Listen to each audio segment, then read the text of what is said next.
25장 1절부터 보겠습니다. 예레미야 25장 1절.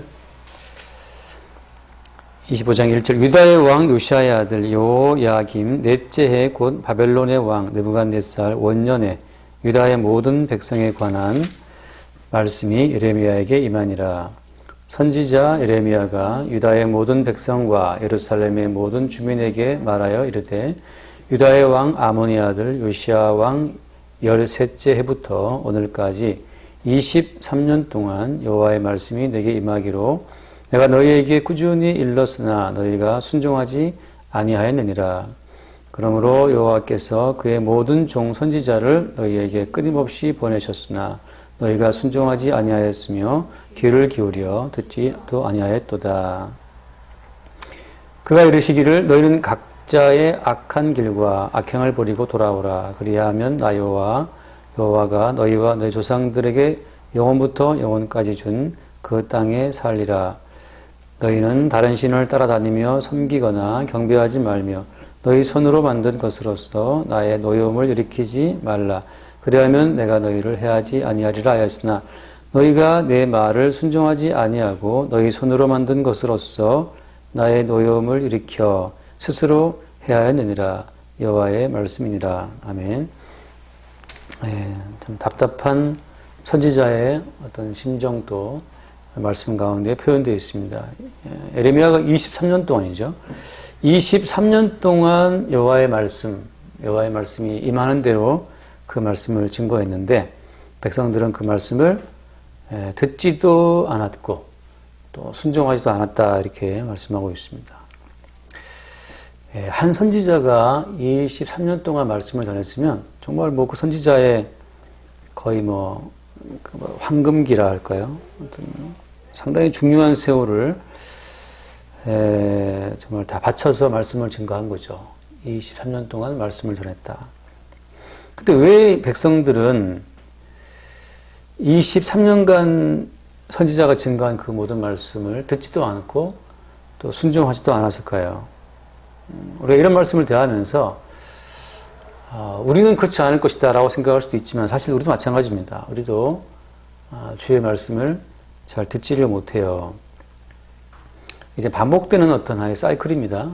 예레미야 시대뿐 아니라 오늘 이 시대에도 여호와의 말씀을 듣거나 또 순종하는 사람들이 없어요. 순종한다라고 하는 착각일 뿐이죠. 왜 그러냐 하면 하나님 말씀이 계속 우리에게 떨어지는 이유는 뭔가 그 말씀을 듣고 우리가 변화되기를 바라서가 아닙니다. 뭔가 그 말씀을 듣고 우리가 좀 행동을 바르게 하기를 원해서 계속 말씀이 주어지는 것이 아니고, 한 선지자가 23년 동안 말씀을 증거해도 그 말씀을 듣지 않고 순종치 않는 그 이스라엘 백성들의 그 본성, 다시 말해서 이제 모든 인간들의 그 실상을 우리에게 말씀해 주고 있는 거예요. 모든 인간들은 하나님 말씀에 순종하지 않고 또 듣지도 않습니다. 그러니까 말씀과 우리 인간의 관계가 그렇다는 거, 하나님 말씀에 우리가 순종할 수 없는 어떤 실상이라는 것을 말씀해 주고 있는 거죠. 그 말씀을 전달함으로 말미암아서 말씀에 순종할 수 없는, 심지어 말씀을 듣지도 않는 우리 인간의 어떤 그 본질을 말씀해 주고 있는 거예요. 따라서 이 말씀을 듣고 예레미야 시대에는 순종하지 않았지만 오늘 우리는 말씀 순종합시다, 이렇게 나서는 것 자체는 지금 하나님 말씀이 주어진 그 본래의 취지와 목적을 지금 모르고 있는 겁니다. 하나님의 모든 말씀은 우리에게 우리의 전달될 때 우리의 실상을 밝혀 드러내기 위해 주어진 말씀이라고 하는 것.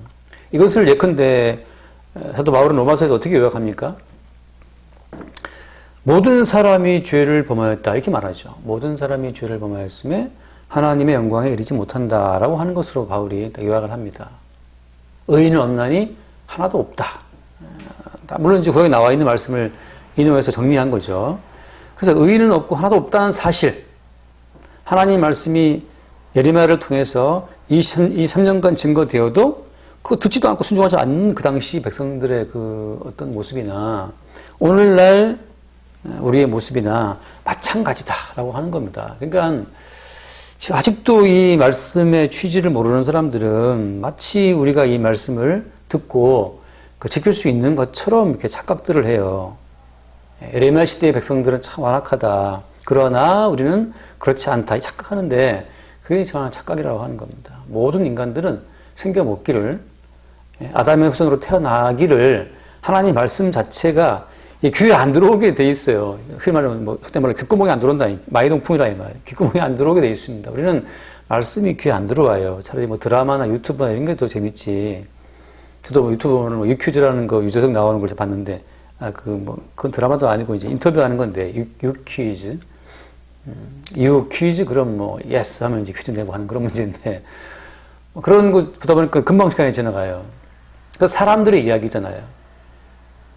사람들의 이야기, 의사 이야기, 판사 이야기, 돈 많이 번 사람들의 이야기, 아무튼 특이한 사연을 지닌 사람들의 이야기. 그런 이야기가 더 재밌지. 하나님 말씀은 이게 잘 귀에 안 들어온다니까요. 아주 의지를 동원해서 이 말씀을 봐야 보인다 이거죠. 그래서 바울이 로마서를 통해 요약한 건 마찬가지로 모든 성경은 의인은 없나니 하나도 없다라고 하는 그 사실을 증거하기 위해서 계속 우리에게 증거되고 있는 겁니다. 그 왜 안 되냐 하면, 우리가 말씀을 대하거나 뭘 볼 때 항상 우리는 우리 위주로 말씀을 대한다는 게 문제입니다. 우리는 우리에게 어떤 도움이 될 것인가, 우리에게 어떤 유익이 있겠는가라고 하는 우리의 유익과 우리의 그 이익 중심으로 우리의 말씀을 보는 거예요. 그래서 어떤 말씀을 봐도 이 말씀이 내 삶에 도움이 되고 뭔가 좀 내 인생에 도움이 되면, 내 생활에 좀 도움이 되면 그 말씀은 내가 달게 받겠지만, 그렇지 않다면 우리가 이 말씀을 신경 안 쓰는 거죠. 예레미야가 증거한 모든 말씀의 포인트는 뭡니까? 너희들 이제 하나님 앞에 범죄해서 포로로 끌려간다. 성전 무너진다. 순순히 포로로 끌려가라. 그 살기를 바라고 인생의 유익을 바라는 이스라엘 백성들에게 선지자가 증거한 그 모든 말씀은 그들의 멸망이었어요. 유익이 안 되는 말씀에 우리는 귀를 안 기울이지 않습니다. 뭔가 내게 좀 도움이 되고 유익이 되고 내 삶에 피가 되고 살아야 되는 그런 말씀을 우리는 바라는 거지. 그렇지 않은 말씀은 우리가 돌아보지 않는 거죠. 근데 문제는 뭐냐 하면 이 모든 성경 말씀이 인간을 위해서 기록된 말씀이 아니라고 하는 겁니다. 모든 성경 말씀은 인간을 위해서가 아니라 예수 그리스도를 위해서 증거되고 또 기록된 거예요. 사람들은 예수를 위해 쓰여진 말씀을 통해서 자기 유익을 뽑아내려고 그러니까 도대체 성경 말씀 자체가 이게 납득이 가지 않거나 이해가 안 가는 거죠. 고작 해봐야 이제 여기서 자기 보기에 편리한 말씀 위주로 말씀을 뽑아내서 이렇게 편집해서 쓸 뿐이지, 모든 성경이 증거하는 것은 예수 그리스도를 증거하고 있는데 우리는 거기 자꾸만 우리 이익을 뽑아내는 거예요. 그래서 이 어떤 비밀을 깨닫게 된 사도 바울이 뭐라고 말하냐 하면 빌립보 3장에서 이런 이야기를 사도 바울이 합니다. 참 이런 얘기를 제대로 보게 되면 3장 7절에 빌립보서 3장 7절에 이렇게 말하죠. 그러나 무엇이든지 내게 유익하던 것을 내가 그리스도를 위하여 다 해로 여길 뿐더러. 이게 무슨 얘기예요? 내게 유익하던 것을 내가 그리스도를 위하여 다 해로 여긴다라고 하는 거죠. 사람은 나에게 유익한 것을 위해서 무엇인지 하거든요.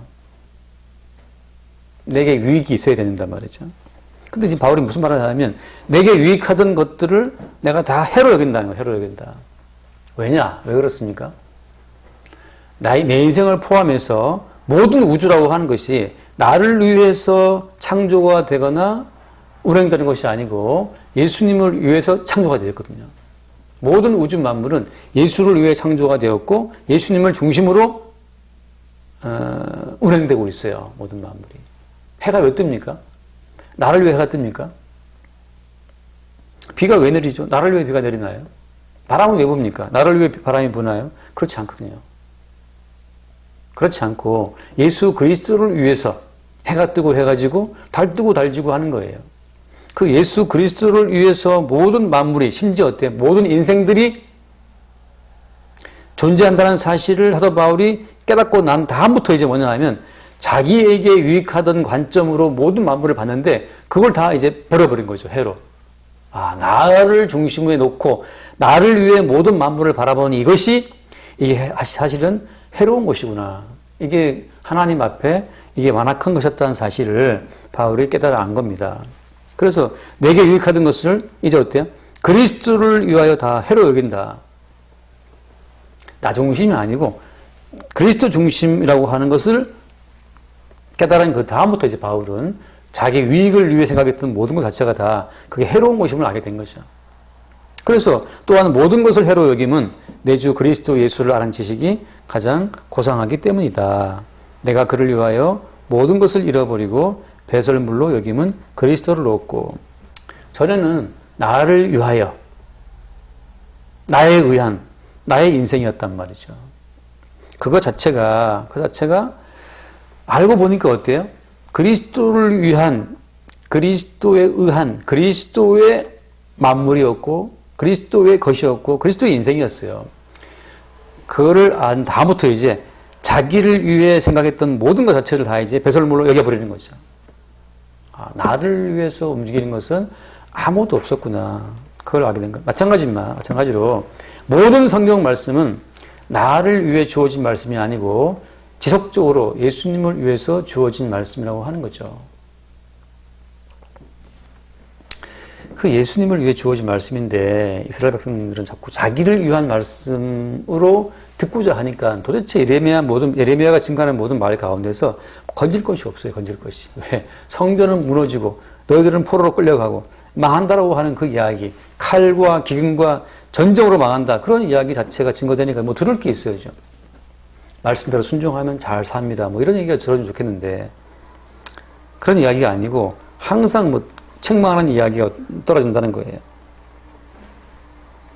그래서 우리가 이 말씀을 대할 때 마찬가지 원리입니다. 우리가 오늘 말씀을 대할 때 이 모든 말씀 자체는 도대체 왜 이렇게 성경이 방대하게 쓰여져 있으며 무엇을 위해서 성경은 기록되었고 도대체 성경은 뭘 말하고 있는 것이냐.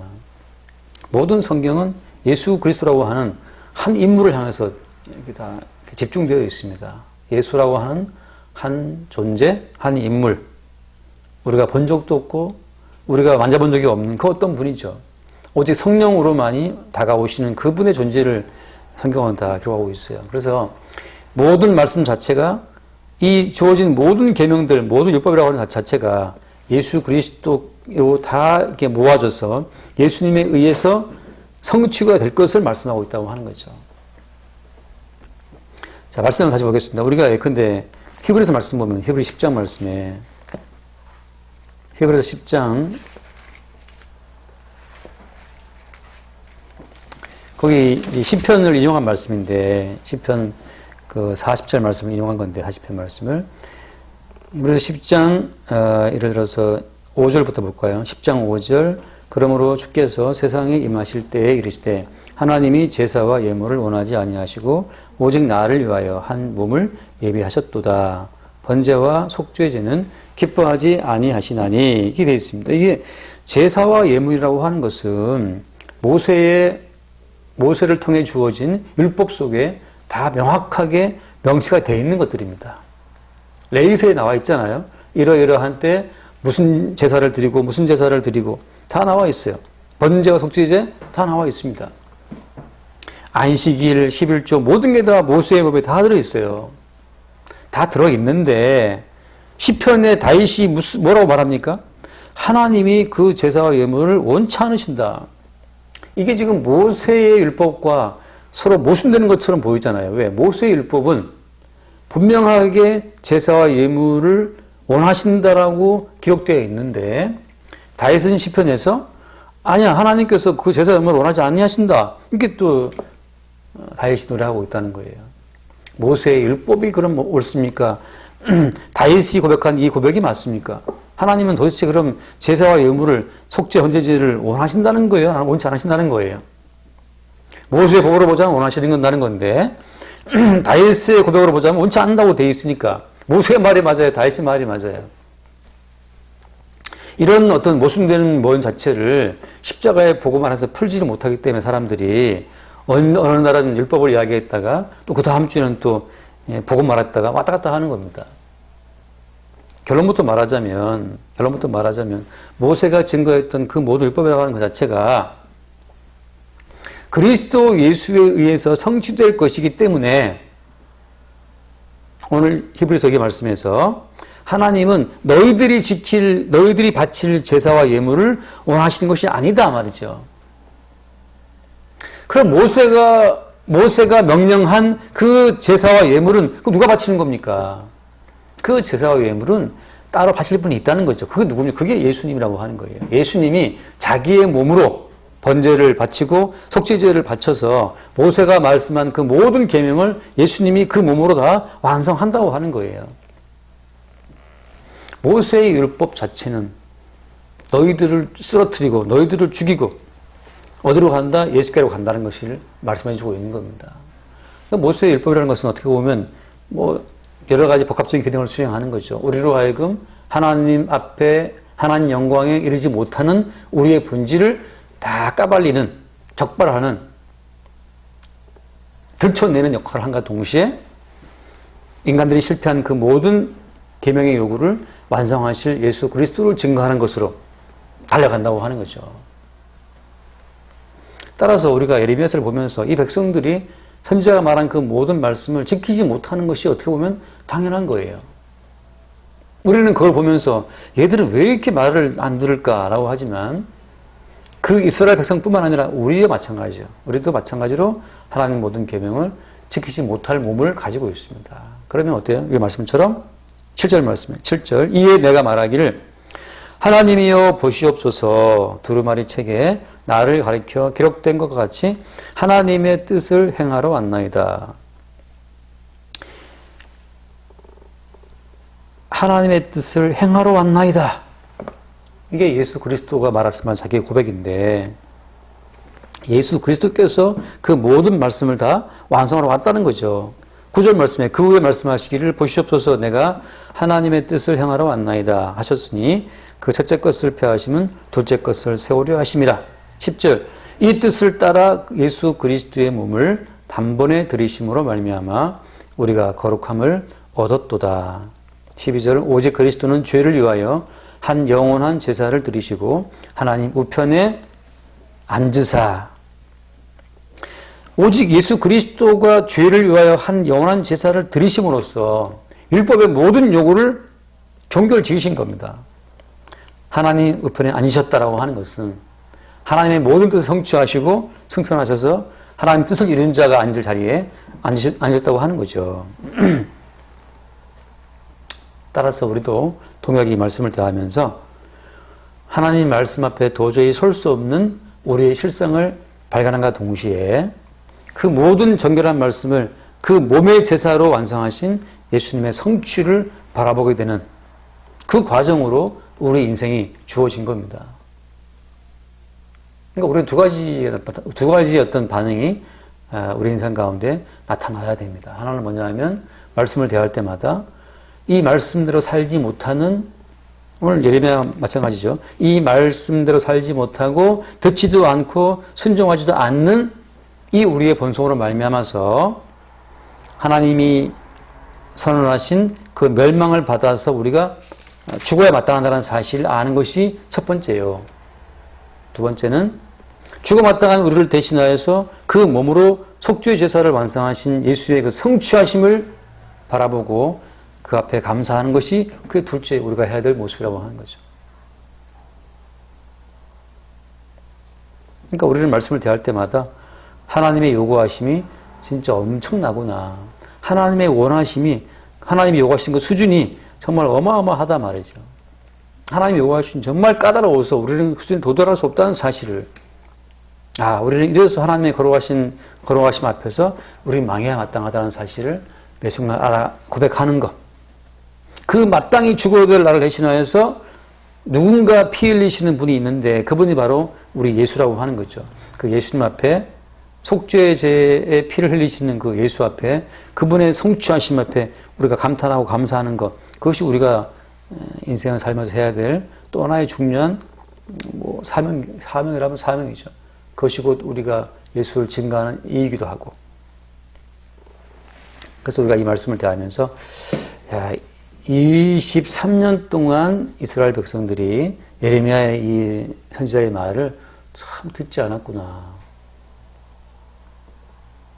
마찬가지로 오늘날 우리도 하나님 요구하시는 말씀 앞에 순종할 수 없는 존재구나라는 사실을 봐야 하고, 이 모든 말씀을 다 모아서 홀로 이루신 그 예수님의 희생의 수고를 새롭게 바라보면서 그 예수의 이루심 속에서 오히려 기뻐하고 즐거워하는, 따라서 오늘 마땅히 망해야 되고 마땅히 포로되어 끌려가야 될 우리들에게 주어진 자유인의 삶이라고 하는 것, 마땅히 포로되어 끌려가고 마땅히 죽어야 멸망받아 마땅한 우리에게 주어진 어떤 풍요로운 삶, 자유로운 삶, 이 모든 삶의 원천이 십자가에 죽으신 예수의 은총 때문이라는 사실을 고백하는, 그것이 바로 오늘 우리가 이 땅에 존재하는 목적이 되는 거죠.